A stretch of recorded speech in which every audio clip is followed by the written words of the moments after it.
क्या संजय राउत ने आज वो कह दिया जो कोई सामने बोलने की हिम्मत नहीं करता?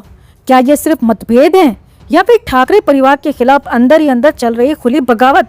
और सबसे बड़ा सवाल, क्या उन्होंने इशारों में ये कह दिया कि अब इस परिवार में कोई भी मुख्यमंत्री बनने लायक नहीं बचा? रुकिए, क्योंकि जो आप सुनने वाले हैं वो सिर्फ एक बयान नहीं, यह है राजनीति का अंदरूनी विस्फोट। कभी जो आदमी ठाकरे परिवार की ढाल था, आज वही तलवार बनकर सामने खड़ा है। संजय राउत, एक ऐसा नाम जो हर मुश्किल में परिवार के साथ खड़ा रहा, आज उसी नाम के शब्द ठाकरे परिवार की साख पर सवाल बनकर गिर रहे हैं। अंदर खाने की खींचतान नई नहीं है, लेकिन इस बार मामला कुछ ज्यादा ही पर्सनल हो गया। सूत्र बताते हैं, मीटिंग में आदित्य ठाकरे और राउत के बीच ऐसी बहस हुई जहां सिर्फ शब्द नहीं टकराए, ईगो टकरा गया। और जब ईगो टकराता है ना, तो सियासत में सिर्फ दरार नहीं पड़ती, दरार दिखने भी लगती है। अब ध्यान से सुनिए, प्रेस कॉन्फ्रेंस बुलाई गई थी किसी और मुद्दे पर, लेकिन असली खेल कुछ और था। कैमरे ऑन हुए और राउत ने शुरुआत ही ऐसे की जैसे कोई बहुत दिनों से दबा हुआ सच बाहर आने वाला हो। उन्होंने कहा, मतभेद हैं या नहीं इस पर अभी बात नहीं करूंगा, लेकिन असली कहानी तो उसके बाद शुरू हुई। राउत ने बिना नाम लिए ऐसा वार किया जो सीधा दिल पर लगा। उन्होंने कहा, महाराष्ट्र में अगर कोई असली नेता था तो सिर्फ बाला ठाकरे थे। और फिर एक छोटा सा पॉज लेकर बोले, उनकी जगह लेना हर किसी के बस की बात नहीं है। अब ये लाइन सुनकर सवाल खुद खड़ा होता है, क्या ये सिर्फ तारीफ थी या फिर एक ऐसा कंपैरिजन जिसमें कोई पास नहीं हो पाया? सीधे नाम नहीं लिया गया, लेकिन राजनीति में इशारे ही सबसे बड़े हथियार होते हैं। और इस इशारे ने उद्धव ठाकरे और आदित्य दोनों को एक साथ कटघरे में खड़ा कर दिया।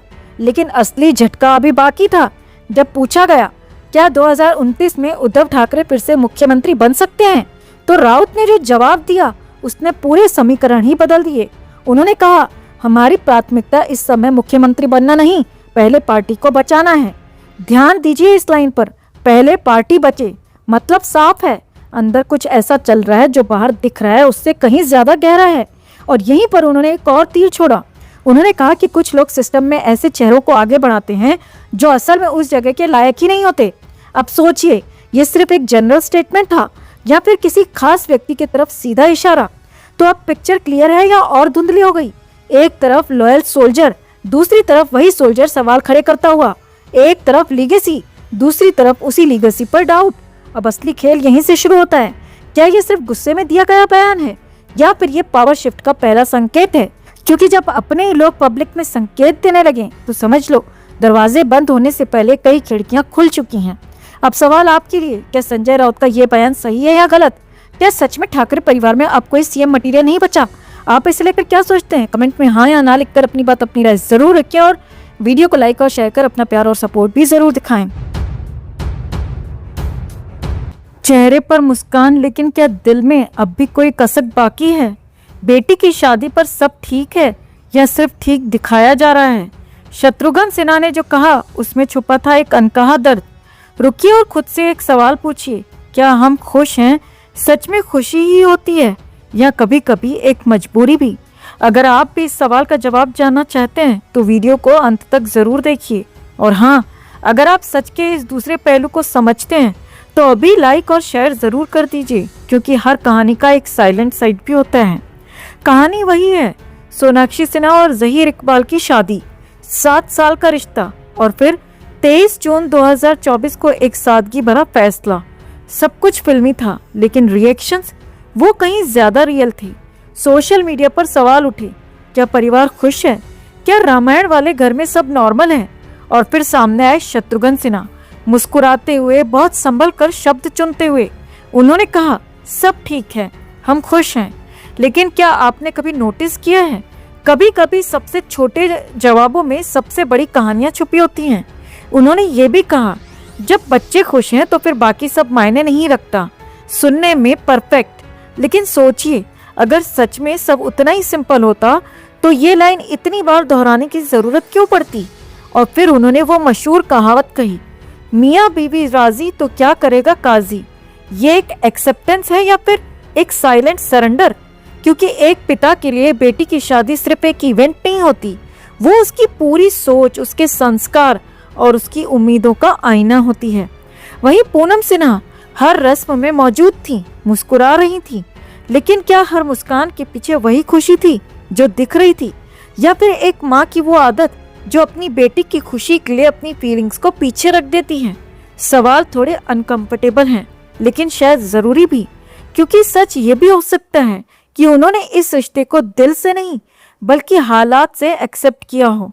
और ये कोई गलत बात नहीं, हर जनरेशन का अपना एक कंफर्ट जोन होता है। उधर सोनाक्षी सिन्हा ने साफ कहा, हमारे बीच धर्म कभी नहीं आएगा, और ये बात अपनी जगह बिल्कुल सही है। लेकिन कहानी का दूसरा पहलू ये भी है, क्या हर पेरेंट उसी आसानी से इस सोच को अपना पाता है? शायद नहीं। तो अब सवाल आपसे, क्या ये पूरी एक्सेप्टेंस है या एक कंप्रोमाइज? क्या पेरेंट्स सच में खुश हैं या सिर्फ स्ट्रांग बने हुए हैं? नीचे कमेंट में जरूर बताइए, क्योंकि ये सिर्फ एक सेलिब्रिटी स्टोरी नहीं, ये हम सबकी सोच का रिफ्लेक्शन है।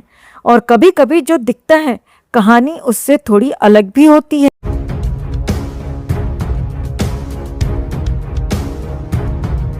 तो हम पहले दिन से बोलते आ रहे हैं कि सोनाक्षी की शादी से माँ बाप और भाई कोई भी खुश नहीं है। सोनाक्षी सिन्हा की शादी हो रही थी, लेकिन परिवार को पता तक नहीं था। मीडिया से परिवार को पता चला तो सोनाक्षी को ट्रोल किया गया कि उसने खुद अपने प्राइवेट माँ बाप को भी अपनी प्राइवेट शादी में नहीं बुलाया। इसके बाद सोनाक्षी ने शादी के बारे में परिवार को बताया और जैसे तैसे करके खुद शत्रुघ्न सिन्हा और पूनम सिन्हा भी अपनी इज्जत बचाने की खातिर शादी में शामिल हुए। शादी में शत्रुघ्न सिन्हा और पूनम सिन्हा की शक्ल देखने लायक थी। शादी में माँ बाप को देखकर लग रहा था कि ये शादी में नहीं बल्कि किसी मातम में आए हों।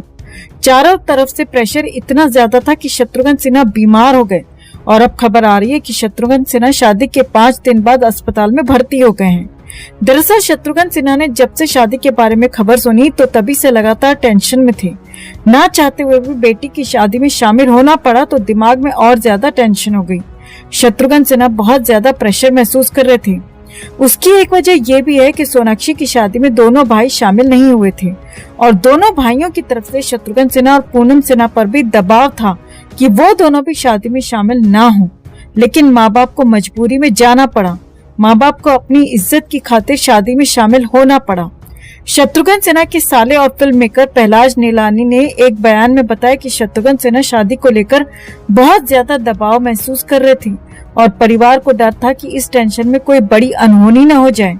शत्रुघ्न सिन्हा अपने परिवार में किसी को भी शादी में भेजने को तैयार नहीं थे और खुद भी शादी में हिस्सा लेना नहीं चाहते थे, लेकिन समाज और मीडिया वालों द्वारा उन्हें बुराई दी जाती, इसीलिए उन्होंने शादी में हिस्सा लिया।